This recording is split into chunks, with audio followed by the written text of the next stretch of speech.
full. Jadi dari TK, SD, SMP sampai SMA di Kesatuan. Universitasnya kebetulan di Kanada. Zaman dulu itu kan sebetulnya zaman dimana tidak ada handphone, ya. Juga nggak ada telepon. Dunianya menurut saya sangat sederhana. Saya ngasih kalian warisan melalui pendidikan. Dia bertanya ke saya, Pak, bunga ini ke siapa? Langsung ke mama. Pada saat itu memang keadaannya berbeda. Kalau dibilang masih merinding, saya masih merinding.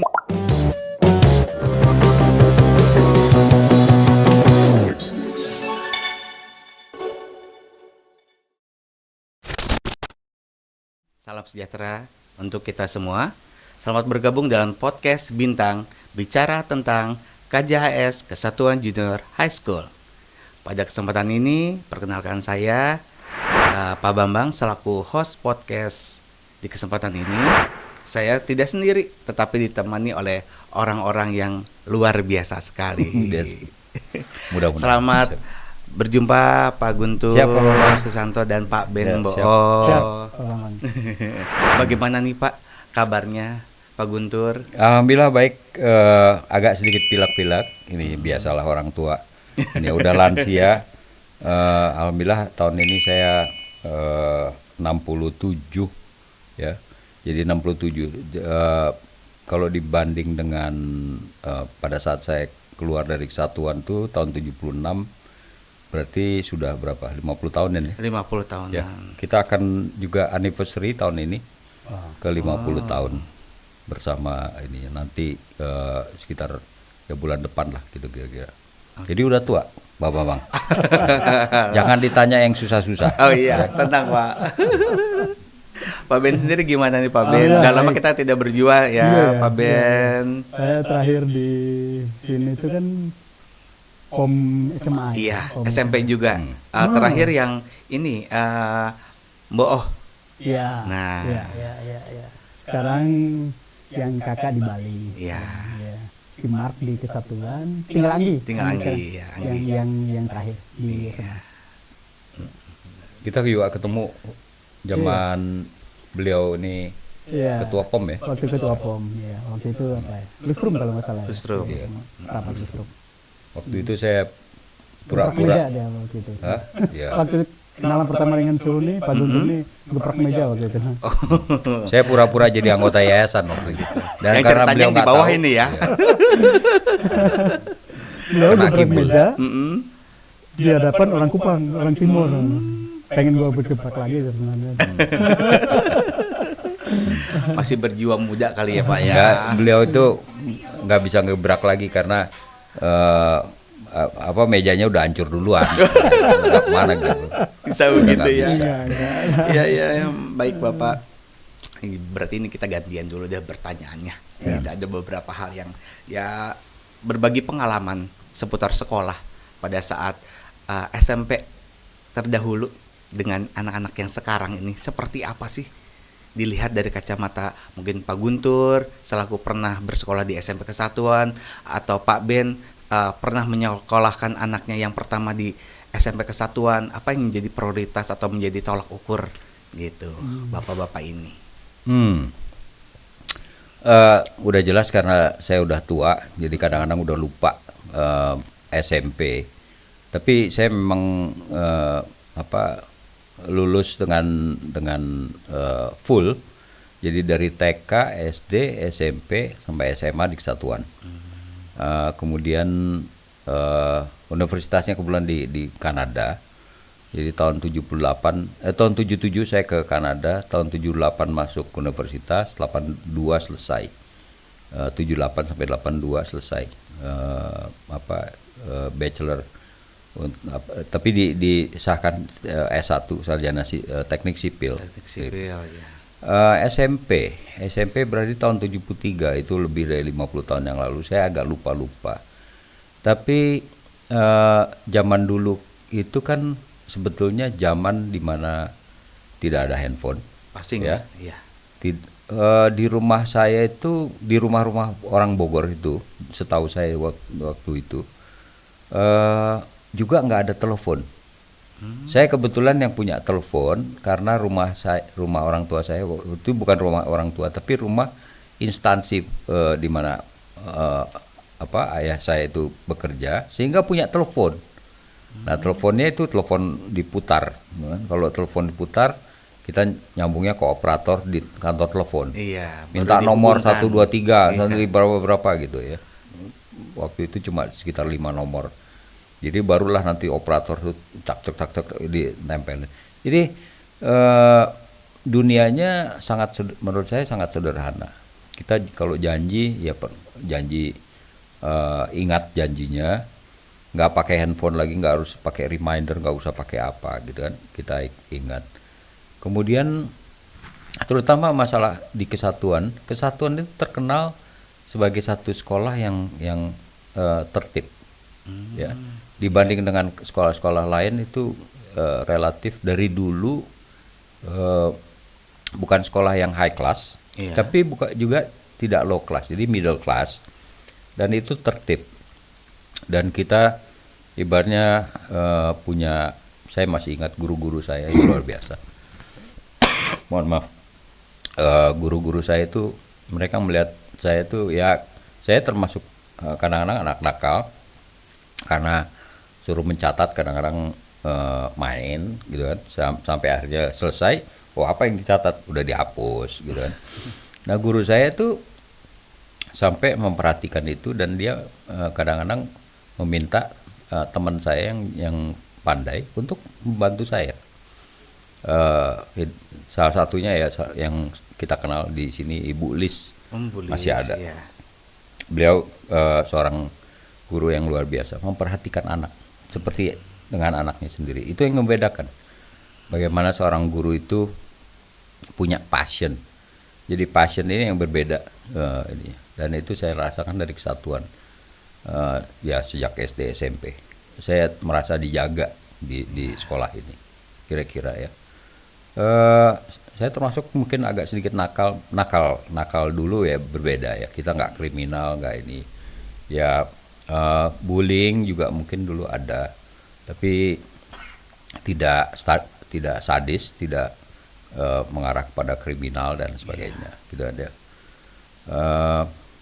Lingkungan sekolahnya kesatuan termasuk yang salah satu yang terbaik dari dulu ya di sekolah. Dia SMP saya dulu di Rangga Gading. Rangga Gading. Dan Rangga Gading waktu itu dari sekolah lama. Saya SD masih ngalami sekolah yang setengah tembok gitu, kemudian atasnya pakai kawat kayak kawat ram gitu ya. Jadi nggak ada AC, nggak ada fan, dan tapi ya suasana pembelajaran ya sepi. Kita masih sempat pakai yang namanya belajar pakai grip dulu. Grip? Ya pakai grip. Batu tulis. Kalau disebutnya sabak ya Pak ya? Sabak. Ya. Sabak ya. Ya dulu sampai ini. Ya kita aman-aman aja lah. Masih. Cuma kalau dapat nilai menunjukkan ke orang tua gimana itu sabak, susah itu. Justru karena sistem norma-norma waktu itu yang masalah orang berbohong itu relatif jarang. Jadi semuanya sangat menghargai yang namanya trust. Ya, sebagai seorang guru dia punya satu trust values yang sangat tinggi. Orang tua juga begitu. Jadi kalau misalnya itu dia tinggal ketemu gurunya aja dan nggak perlu bukti apa-apa karena trust dari si guru itu sudah cukup untuk si orang tua. Jadi ada satu nilai yang diberikan bobotnya lebih, yaitu trust. Bukan sekedar, jadi nggak perlu proof. Mulut yang menjadi proof of anything. You can justify anything just by saying something, gitu kan. Nggak perlu harus pakai proof gimana-mana segala macam. Hanya trust. Trust. In those days ya. Nah ini kalau kita Pak Babang mungkin lihat sekarang kan zaman berubah.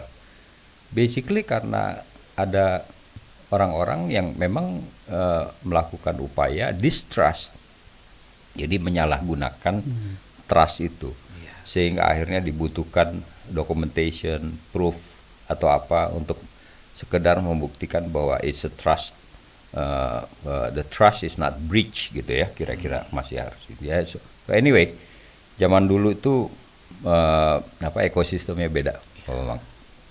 Pastinya. Ya. Perkembangan zaman ya tergerus dengan semuanya itu. Ya nanti kita akan bisa lihat atau bisa bicarakan bahwa values ini menjadi sangat bias, ya.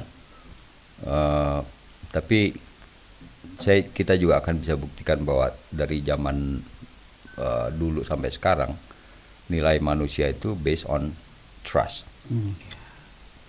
Itu yang harus kita kembangkan di Sekolah Kesatuan ini, bahwa trust itu trust means everything. Trust means everything. Kita mempercayai seorang guru misalnya sebagai profesional, and we trust because he or she is a professional teacher. Gitu kan, ya. Jadi itu harus menjadi nilai utama, trust.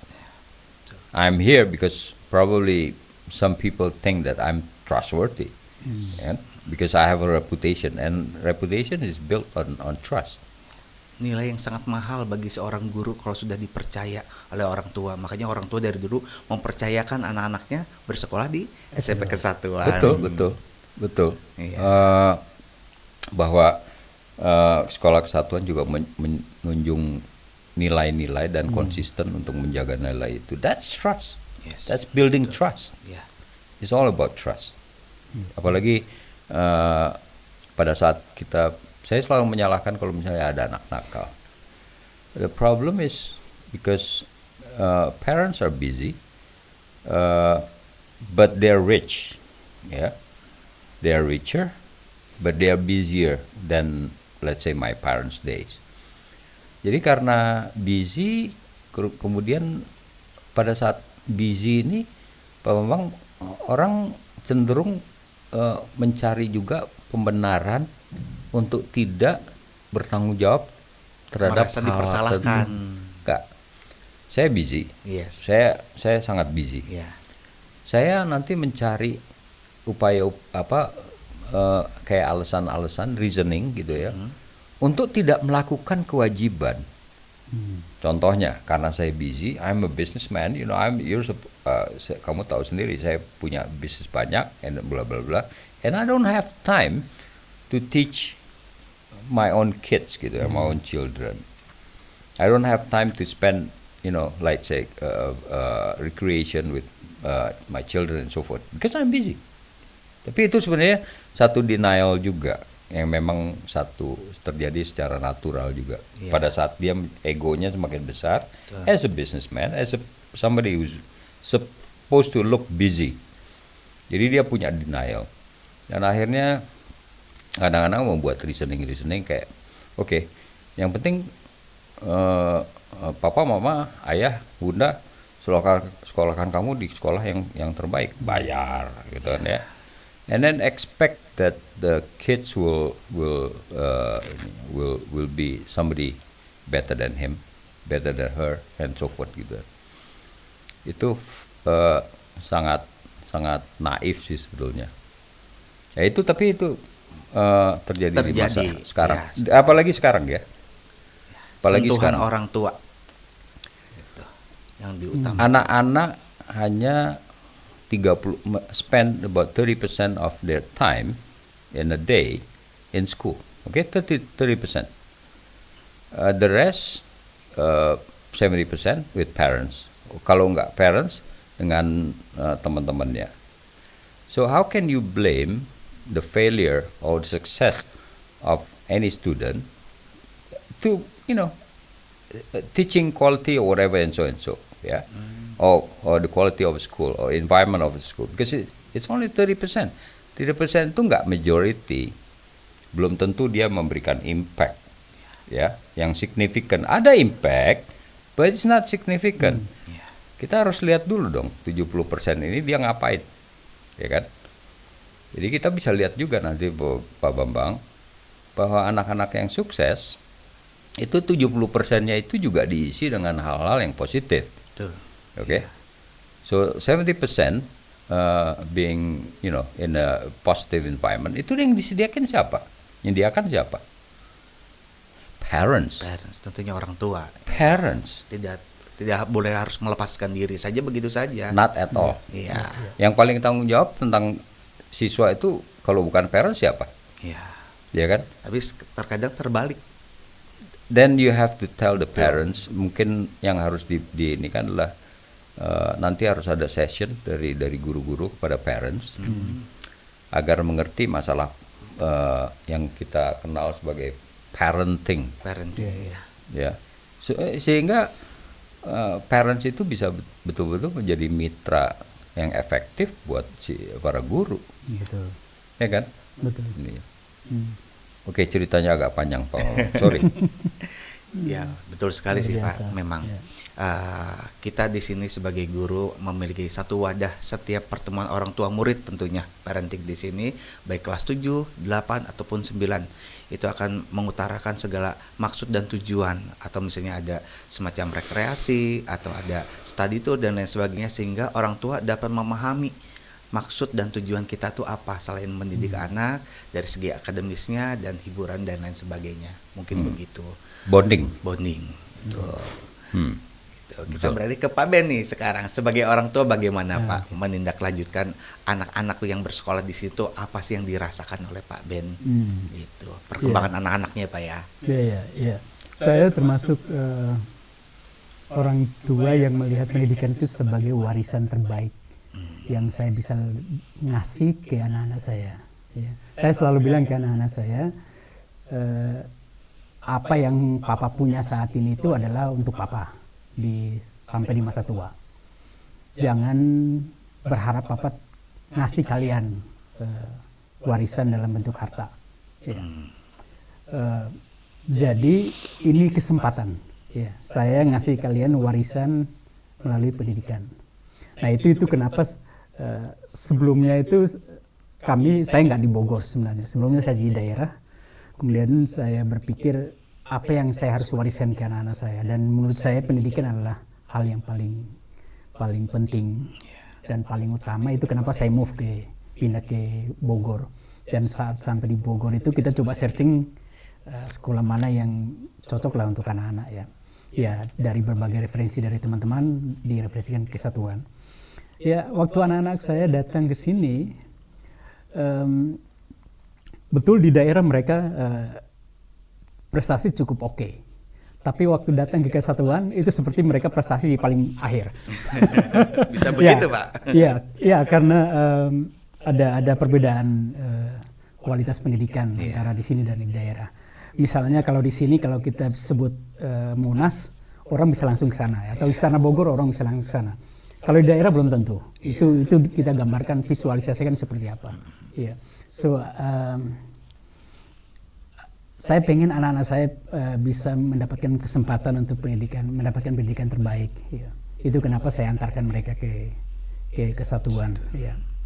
Nah, satu harapan saya adalah saat mereka di Kesatuan, mereka itu tidak hanya mendapatkan sentuhan secara akademik, ya, pendidikan secara akademik, tetapi juga secara moral dan karakter. Karena saya sangat yakin bahwa ke depan pasti mereka akan survive. Ya. Saya selalu kumpul dengan anak dan saya bilang, Papa nggak begitu khawatir ke depan kalian survive atau enggak. Karena seperti tadi disampaikan ya. Zaman sekarang itu anak-anak sekarang itu dibekali dengan berbagai macam fasilitas, ya. Sehingga banyak peluang kesempatan untuk mereka bisa survive ke depan, ya. Jadi saya pribadi nggak begitu khawatir untuk hal itu. Yang saya khawatirkan itu adalah moral dan akhlak mereka, karakter mereka, ya. Papa nggak khawatir kalian akan dapat duit atau enggak. Yang Papa khawatirkan itu adalah cara kalian dapat uang, ya. Apakah kalian membuat ada orang lain menangis, kalian makan nasi karena kalian mengambil dari piring orang lain. Hal seperti itu yang Papa khawatirkan. Papa bangga sih saat kamu pulang dan lihat nilai kamu sangat bagus, Tetapi ketika ada kamu pulang dan ada tamu di rumah dan kamu nggak salam, itu jadi masalah buat saya. Nah gitu. Nah itu saya sangat senang ketika anak-anak saya dari SD terus SMP, ada yang juga di SMA dan sekarang sudah ada yang alumni ya dari sini. Saya melihat dampak sangat baik lah di kesatuan ini. Ya. Sekarang anak-anak saya saya bisa puas lah sebagai orang tua ketika saya percayakan anak-anak di tempat ini. Ini bukan menjilat ya, tapi dan bukan mengangkat kesatuan, tapi karena itu sesuatu yang saya bisa lihat dari anak-anak saya. Ya. Membudayakan perilaku dalam berkarakter dari pada saat keluar dari rumah, anak berpamitan sampai di sekolah dia mengaplikasikan 5S, salam, senyum, sapa, sopan santun, segala sesuatu, dan pulang kembali ke rumah dengan adab kembali di rumah itu. Anak saya misalnya dia saya bangga kalau ada anak saya yang bisa hafal Quran, hafiz Quran misalnya. Tetapi itu akan membuat saya sangat sedih ketika ada orang dia nggak salam. Ya, misalnya ya. Ketika dia turun dari Grab, terus dia langsung masuk ke dalam tanpa say thank you. Iya. Iya, saya sering kali tegur anak-anak saya. Iya. No. Betul kamu bayar. Iya. Tapi kamu nggak boleh melihat semua itu dengan ukuran karena kamu bayar. Iya. Jadi hal-hal seperti itu yang jadi concern saya untuk anak-anak saya, dan ya sejauh ini yang saya lihat mereka on the track ketika ada di kesatuan di sini. Ya, seperti itu. Jadi saya teringat oleh Mbok Oh dulu, gitu. Pada saat graduation, ini sekilas banget gitu. Pada saat graduation kan kita diberikan bunga sebagai ucapan si siswa itu atau si anak itu mengucapkan terima kasih kepada orang tua. Dia bertanya ke saya, Pak, bunga ini ke siapa? Langsung ke mama. Pada saat itu memang keadaannya berbeda. Kalau dibilang masih merinding, saya masih merinding gitu. Ini anak harus bisa, saya harus bisa merasakan apa yang dia rasakan. Akhirnya besoknya dia posting, dia datang ke makam ya ibunya untuk menyerahkan sekuntum bunga itu sebagai tanda terima kasih atas semuanya. Itu luar biasa sekali gitu. Pendidikan dalam karakter di rumah gitu. Dan di sekolah pun ada wadah yang memang dia bisa untuk mengekspresikan dan lain sebagainya. Luar biasa kita aja. Teringat. Gitu. So thank you buat guru-guru yang luar biasa di kesatuan. Terima kasih, Pak. Mungkin saya bisa tambahkan sedikit bahwa di kesatuan itu karena memang terbentuk dari sejarah di mana Profesor Dr. Tung sebagai minoritas, dia waktu itu mencari solusi terhadap dunia pendidikan yang terbatas pada rakyat, ya kan? Karena itu waktu itu zaman Belanda, zaman Jepang, terutama zaman Belanda ya. Jadi memang mungkin ada suatu target atau suatu semacam pengkondisian agar rakyat itu tetap bodoh, tidak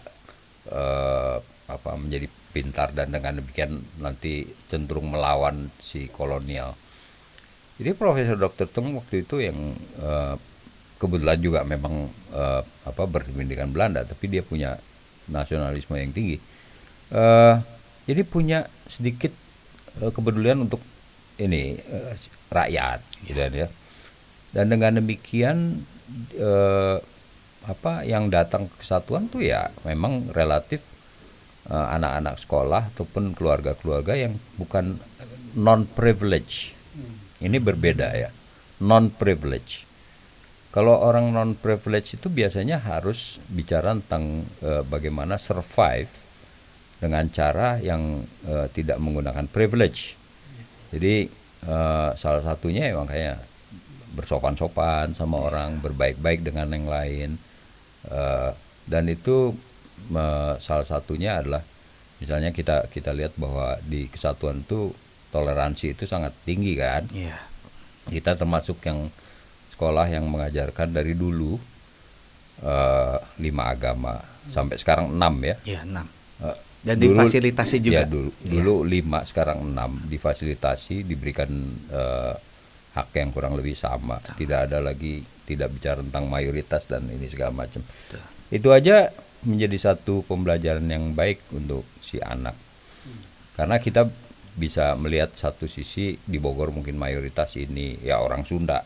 Tapi kan keluar dari Bogor nggak ada lagi yang mayoritas orang Sunda. Demikian juga kita mayoritas agama tertentu. Keluar nggak lagi jadi mayoritas. Jadi kalau dia terbiasa dengan menggunakan satu atau terbiasa dalam satu ekosistem, dia menjadi mayoritas, kemudian berbuat agak berbeda, dia akan kesulitan sendiri. Ya, pada saat dia keluar dari zona nyamannya, dia akan kesulitan sendiri.